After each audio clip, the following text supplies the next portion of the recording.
Mga kaibigan, sa video na ito ay ipapakita natin ang isang simpleng bahay na nagkakahalaga lamang ng humigit kumulang 120,000 pesos.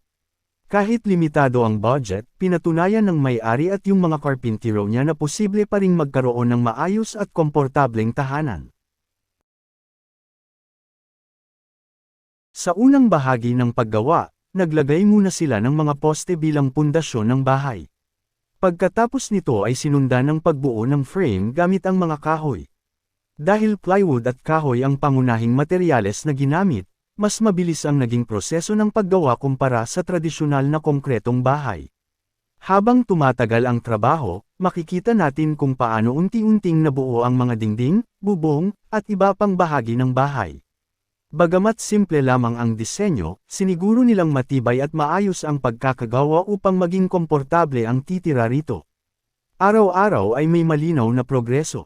Mula sa simpleng frame, naging ganap na bahay ito sa loob lamang ng maikling panahon. Ang bawat bahagi ay pinag-isipan ng mabuti upang masulit ang kanilang budget na 120k pesos. At ngayon, ito na ang after. Tuluyan nang natapos ang bahay at nalagyan na rin ng pintura. Mas maaliwalas at mas kaaya-ayang tingnan ang kabuuang itsura nito. Hindi mo akalain na ganito kaganda ang magiging resulta sa ganitong halaga ng gastos. Mas nakakabilib pa rito, dahil sa loob lamang ng 15 araw, natapos agad ang buong proyekto. Pagkatapos makumplito ang bahay, agad na rin itong nalipatan ng may-ari at ng kanilang pamilya. Ngayon naman, pag-usapan natin ang mga advantages at disadvantages ng bahay na gawa sa plywood at kahoy. Advantages. Number 1, mababa ang construction cost. Sa halagang humigit kumulang 120k pesos, nakapagpatayo sila ng bahay na matitirahan. Number 2, mabilis ang construction. Dahil kahoy at plywood ang pangunahing materyales, mas mabilis ang paggawa kumpara sa concrete house. Number 3, mas madaling i-renovate. Kapag gusto mong magdagdag ng kwarto o magpalawak ng espasyo, mas madali itong gawin. Ngayon naman sa disadvantages. Una, kailangan ng regular maintenance.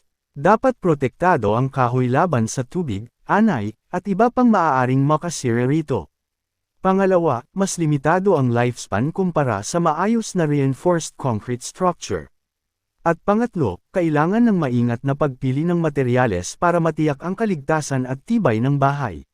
Sa kabuuan, para sa halagang nasa 120,000 pesos, masasabi nating malaking achievement ang pagkakaroon ng ganitong bahay. Hindi man ito kasing laki o kasing tibay ng mamahaling concrete houses, nagbibigay naman ito ng maayos, komportable, at sariling tirahan para sa pamilya. Pinatutunayan ng bahay na ito na hindi kailangang maging milyonaryo para makapagsimula sa pangarap na sariling bahay. Ang mahalaga ay may plano, tiyaga, at tamang pagbabudget. Kung nagustuhan ninyo ang video na ito, huwag kalimutang mag-like, mag-comment, at mag-subscribe. I-share rin ninyo ito sa mga kaibigan o kapamilya na naghahanap ng inspirasyon para sa kanilang future home. Maraming salamat sa panunood, at magkita-kita tayo sa susunod na house tour.